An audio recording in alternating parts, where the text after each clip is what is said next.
भोरे भोरे अखियन के हम कैसे समझाई, ऐसन मूर्तिया माई हम कहाँ पाई।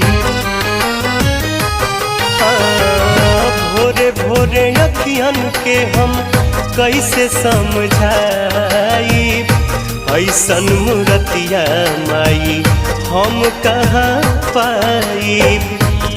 जब चरनिया के कर, जब चरनिया के कर भुलवा ले आई देवी माई हो, कैसे करी तोहर हम विदा।